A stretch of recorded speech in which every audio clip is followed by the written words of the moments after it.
Everyone, आप सभी का विजय पथ अकेडमी की यूट्यूब क्लासेस में हार्दिक स्वागत है। आज का जो हमारा टॉपिक है वो है राजर्षि तुल्य कुलवंश या आपके क्षेत्रीय राजवंश की पहला सीरीज है। ठीक है, चलिए देखेंगे।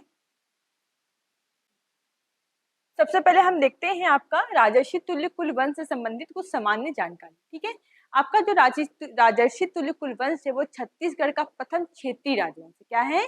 प्रथम क्षेत्रीय राजवंश है। ठीक है, अगर हम इसके शासनकाल की बात करें, इसका शासनकाल कब से कब तक रहा है, तो इसका शासनकाल आपका चौथी से लेकर के कब से चौथी से लेकर के छठवीं शताब्दी तक रहा है। ठीक है, छठवीं शताब्दी तक इसका कार्यकाल रहा है।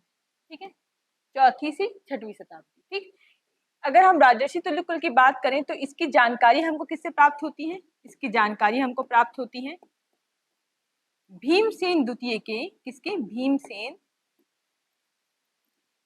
द्वितीय के आरंग ताम्रपत्र से। किससे? आरंग ताम्रपत्र से। ठीक है, भीमसेन द्वितीय के आरंग ताम्रपत्र से हमको इसके बारे में जानकारी मिली।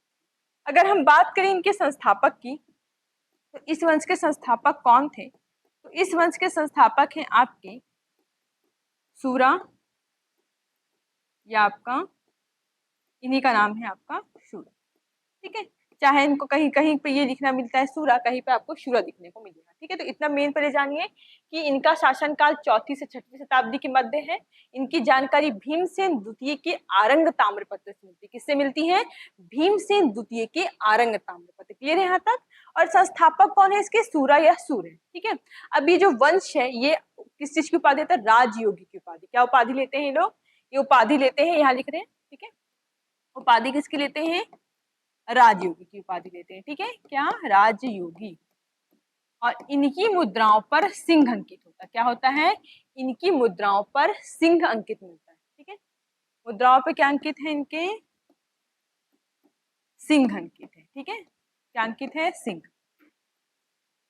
ठीक है, तो ये इनके बारे में बिल्कुल सामान्य जानकारी है। इतना आप लोग को अच्छी तरीके से याद रखना है कि इनका शासनकाल चौथी से छठवीं शताब्दी के मध्य है। इनकी जानकारी हमको भीमसेन द्वितीय के आरंग ताम्रपत्र से प्राप्त होती है और इसके संस्थापक है सूरा या सूर। ठीक है, मतलब सूरा ही उनका नाम है, ये अलग से करके दिखाया गया है। ठीक है, और इनके बारे में जानिए कि लोग उपाधि किसकी लेते हैं? ये राजयोगी की उपाधि लेते हैं। और इनकी मुद्रा पे क्या अंकित है? इनकी मुद्रा पे आपका सिंह अंकित है। क्या अंकित है? आपका सिंह अंकित है। ठीक है, ये तो आपका सामान्य जानकारी हुआ इनके विषय में। अब आगे देखिए हम लोग, देखिए आगे देखते हैं हम लोग कि आपका जो राजर्षि तुल्यकुल वंश है उसमें शासक का क्रम क्या है। ठीक है, क्या देखना है हमको? शासक का क्रम। देखिए छत्तीसगढ़ में अगर आप सामान्य अध्ययन पढ़ रहे हैं, ठीक है, और राजाओं के बारे में पढ़ रहे हैं, तो किसी भी वंश के राजा ही सबसे महत्वपूर्ण होते हैं। क्या होते हैं? किसी भी वंश के जो राजा होंगे वो सबसे ज्यादा महत्वपूर्ण होंगे। ठीक है, चलिए देखते हैं सबसे पहले राजा कौन है आपके। सबसे पहले अगर हम शुरू करें तो क्रम क्या है? सूरा से स्टार्ट होता है आपका। क्या? सूरा। उसके आगे आपका कौन आएंगे? दैत, सूरा, दैत। फिर आपके कौन आएंगे? विभीषण। क्या आएंगे? विभीषण। सूरा, दैत, विभीषण। फिर आपके आएंगे भीमसेन प्रथम, भीमसेन प्रथम। ठीक है, भीमसेन प्रथम। सूरा, दैत, विभीषण, भीमसेन प्रथम, दैत द्वितीय, दैत द्वितीय। और आपका भीमसेन द्वितीय। क्या आएगा? भीमसेन द्वितीय।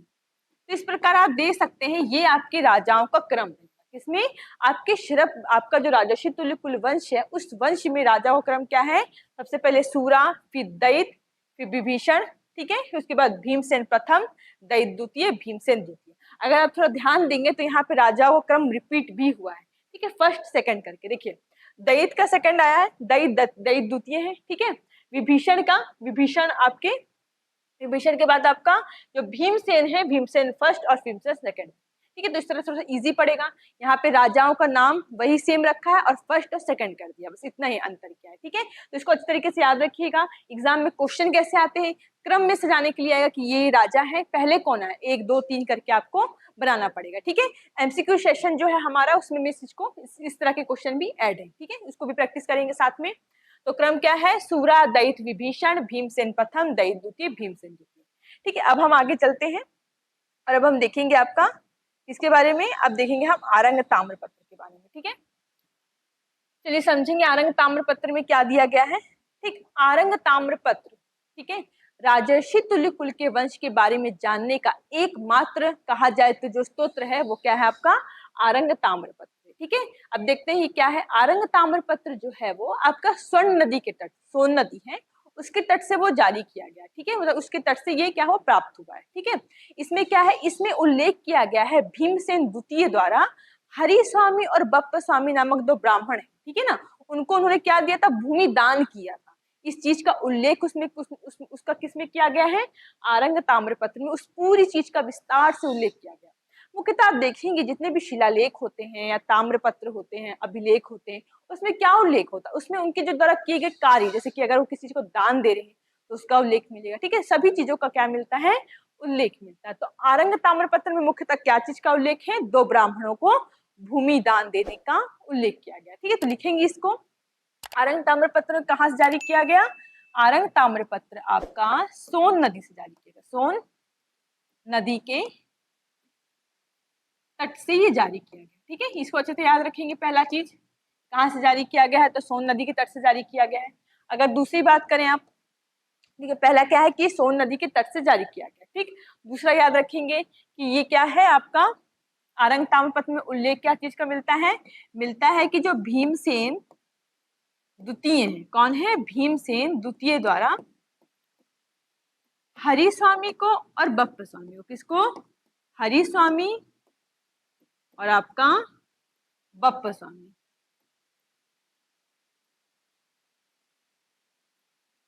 बप्प स्वामी को। ठीक है, हरि स्वामी और आपके बप्प स्वामी, ये दो आपके ब्राह्मण हुए। इनको क्या है, इनको भूमि दान दिया। क्या दिया, भूमि दान।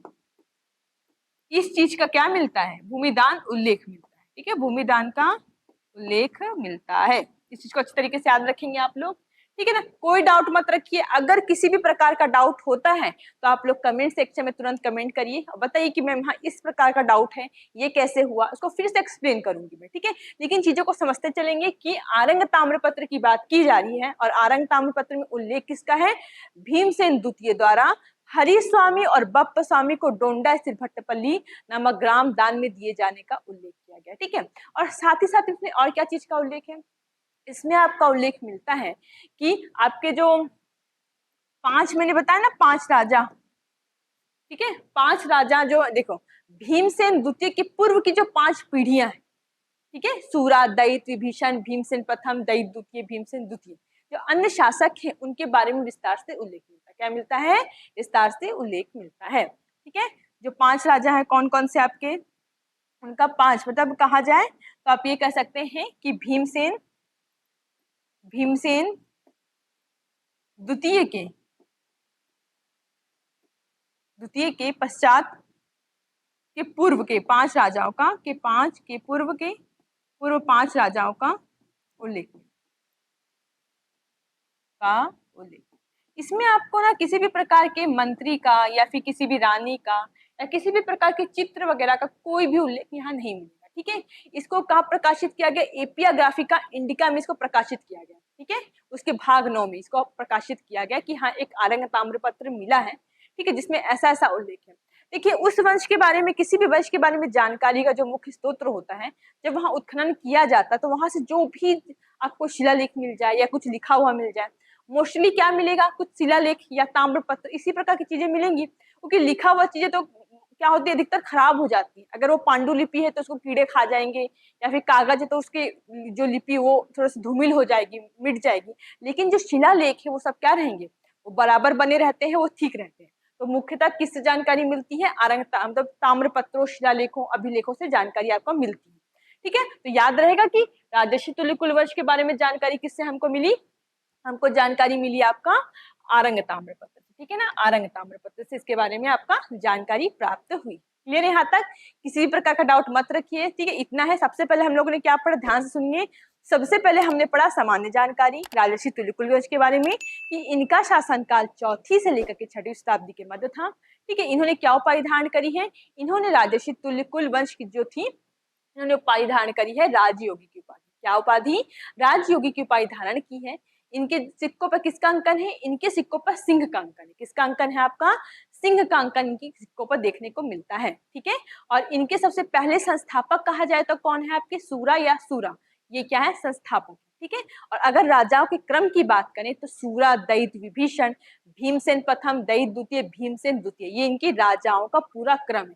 क्रम विशेष तौर पे आपको याद रखना है। ठीक है ना, क्रम रखेंगे ध्यान से। ठीक है, अब आरंग ताम्रपत्र हमने पढ़ा कि ये सोन नदी के तट पर जारी किया गया और भीमसेन द्वितीय द्वारा इसमें हरि स्वामी और बप्प स्वामी को डोंडा सिरभट्टपल्ली नामक ग्राम दान में दिए जाने का उल्लेख भी किया गया। ठीक है, इसमें किसी भी प्रकार के रानी, किसी भी सेनापति के बारे में कोई उल्लेख नहीं मिलता, ना ही इसमें किसी चित्र का उल्लेख मिलता। इसमें एकमात्र उल्लेख मिलता है, वो किस चीज का? इसमें उल्लेख आपका मिलता है भीमसेन द्वितीय के पूर्व के जो 5 राजा हैं, ठीक है, पूर्व की जो 5 पीढ़ियां हैं उनके बारे में जानकारी मिलती है। ठीक है, थोड़ा सा और देखेंगे हम आगे। तो अगर हम देखें तो ये जो है छत्तीसगढ़ का प्रथम क्षेत्रीय राजवंश क्या है आपका? क्षेत्रीय राजवंश है। इन्होंने क्या की थी? इन्होंने महाराज की उपाधि धारण की थी। क्या उपाधि धारण करी है आपका? इन्होंने आपका महाराज की उपाधि धारण करी। ठीक, किसकी उपाधि? महाराज। महाराज की उपाधि क्या की इन्होंने? धारण की। ठीक है, महाराज की उपाधि धारण करेंगे। क्या है ये? प्रथम क्षेत्रीय राजवंश है आपका। ठीक है, छत्तीसगढ़ का प्रथम क्षेत्रीय राजवंश, छत्तीसगढ़ का प्रथम क्षेत्रीय राजवंश है। ठीक है, प्रथम क्षेत्रीय राजवंश है आपका। ये छत्तीसगढ़ का प्रथम क्षेत्रीय राजवंश आपका। ठीक, और इसके बारे में याद रखना है कि इन्होंने क्या किया? इन्होंने गुप्तों की अधीनता स्वीकार करी थी। किसकी? गुप्तों की। सिंह कैसे इससे पता चलेगा? क्योंकि इनकी जो लिपियां हैं उसमें किस संवत का प्रयोग किया गया है? 182, 282, और वो क्या है? गुप्त संवत है। क्या है? गुप्त संवत 182, 282 का इन्होंने प्रयोग किया। लिखेंगे सबसे पहले कि क्या कि ये जो आपके राजर्षि तुल्य कुलवंश है, इन्होंने क्या किया है? गुप्तों की अधीनता स्वीकार करी। ठीक है, गुप्तों की अधीनता क्या की है? ये स्वीकार की। ठीक है, गुप्तों की अधीनता स्वीकार करी इन्होंने। ठीक है, गुप्तों की अधीनता स्वीकार करी, इसका हमको साक्ष्य कैसे मिलता है? क्योंकि इन्होंने अपनी लिपि में क्या किया है? गुप्त संवत का प्रयोग किया है। क्या किया है? गुप्त संवत का प्रयोग। गुप्त संवत 182, कहीं कहीं पे 282। ठीक है, देखने को मिलता है 182, 282 आपको देखने को मोस्टली मिल जाएगा। ठीक है, और ये गुप्तों की अधीनता स्वीकार की थी। और साथ ही साथ ये भी याद रखेंगे आप लोग कि इनका संबंध, ठीक है ना कहीं खारवेल के वंश भी लगाया जाता है। ठीक है, कि इनका संबंध शायद खारवेल के वंश रहा होगा। ठीक है ना, ठीक, तो इस प्रकार आप देख सकते हैं कि इनका मुख्य जानकारी का स्रोत क्या था? हमारा आरंग ताम्रपत्र। ठीक है, और इनका क्या बोलते हैं? प्रथम क्षेत्रीय राजवंश था आपका। ठीक, तो इस प्रकार हमारा जो राजर्षि तुल्य कुलवंश है वो यहीं पे समाप्त होता है। ठीक है, इससे संबंधित एमसीक्यूज जो है वो आपका सेशन लाया जाएगा। ठीक है, चलिए धन्यवाद।